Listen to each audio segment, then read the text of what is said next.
అల్లుడు అప్పుల్లో ఉన్నాడంటే ఆస్తులమ్మి అయినా సాయం చేసే అత్తమామలు ఉంటారు. కూతురు కాపురం నిలబెట్టేందుకు తల తాకట్టు పెట్టే తల్లిదండ్రులను చూశాం. అండగా ఉంటామని భరోసా ఇచ్చేవాళ్ళు ఉన్నారు. కానీ గుడ్డిగా మూఢనమ్మకాలను నమ్మిన ఆ అత్తమామలు అల్లుడికి ఆ జాడ్యం అంటించారు. ఇలా మేం చెప్పింది చేస్తే అలా కోటీశ్వరులు అయిపోతామంటూ గాల్లో మేడలు కట్టారు. అయిన వాళ్లే అంతగా చెబుతున్నారంటే నిజమేనని గుడ్డిగా నమ్మిన ఆ అల్లుడు వారు చెప్పింది అలా చేశాడు. అదే అతని జీవితాన్ని సర్వనాశనం చేసింది. చివరికి ఆ యువజంట దారుణ నిర్ణయం తీసుకునే పరిస్థితి తీసుకొచ్చింది.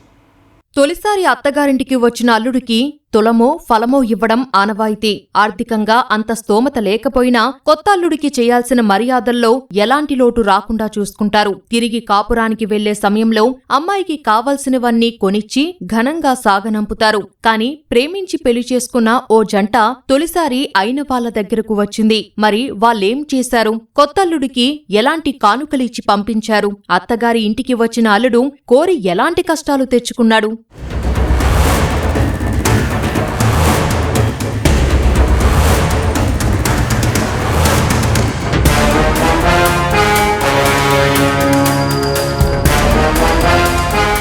రంగారెడ్డి జిల్లా శంకరపల్లి మండలం జన్వాడకు చెందిన బాలసాయి, సంగారెడ్డి జిల్లా కంది మండలం జుల్కల్కు చెందిన పద్మను ప్రేమించి పెళ్లి చేసుకున్నాడు. వీరికి 5 నెలల బాబు ఉన్నాడు. పటాన్చెరు మండలం పటేల్గూడలో ఉంటూ పనులు చేసుకుంటూ ఎంతో ఆనందంగా జీవిస్తున్నారు. అయితే కొద్ది రోజుల క్రితం బాలసాయి భార్యను తీసుకుని అత్తగారింటికి వెళ్లాడు. ప్రేమ పెళ్లి చేసుకుని వెళ్లిపోయిన కుమార్తె రాకరాక ఇంటికి వచ్చిందన్న ఆనందంలో ఆమె తల్లిదండ్రులు చంద్రయ్య, శాంతమ్మ ఎంతో సంతోషించారు. అయితే అల్లుడితో మాటల మధ్యలో చంద్రయ్య తమ ఇంట్లో పూర్వీకులు దాచిన కోట్ల రూపాయల నిధి ఉందని, దాన్ని బయటకు తీస్తే మనందరి తలరాతలు మారిపోతాయని ఆశ చూపారు. వీరికి మరో అల్లుడు వెంకటేశ సైతం తోడయ్యాడు. కాకపోతే ఆ లంకి బిందులు వెలికి తీయాలంటే ప్రత్యేక పూజలు చెయ్యాలని, అందుకు 10 లక్షలు ఖర్చవుతుందని చెప్పారు. ఆ డబ్బులు లేకపోవడం వల్లే ఇన్నాళ్లు మేము ఆ పని చేయలేకపోయామని చెప్పారు. బంగారు నిధి గురించి చెప్పేసరికి బాలసాయికి కూడా అత్యాశ కలిగింది.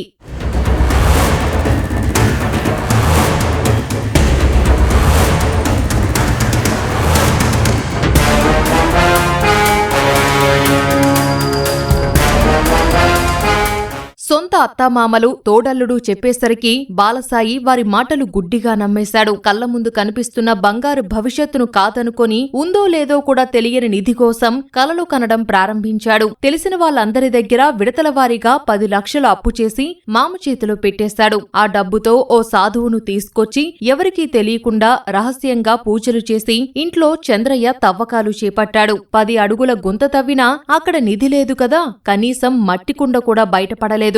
సాధువు తమను నిలువునా ముంచేశాడని అత్తామామలకు అర్థమైంది. కాని ఆ నిజాన్ని అల్లుడికి చెప్పకుండా దాచిపెట్టారు. రోజులు గడుస్తున్నా నిధిజాడ తేలకపోవడం, అప్పుల వాళ్ల ఒత్తిడి పెరగడంతో బాలసాయి తట్టుకోలేకపోయాడు. తాను ఇచ్చిన డబ్బులు తిరిగి ఇవ్వాలని అత్తామామలను అడగ్గా వారు అవమానించడంతో బాలసాయి భార్యతో సహా ఉరివేసుకొని ఆత్మహత్య చేసుకున్నాడు.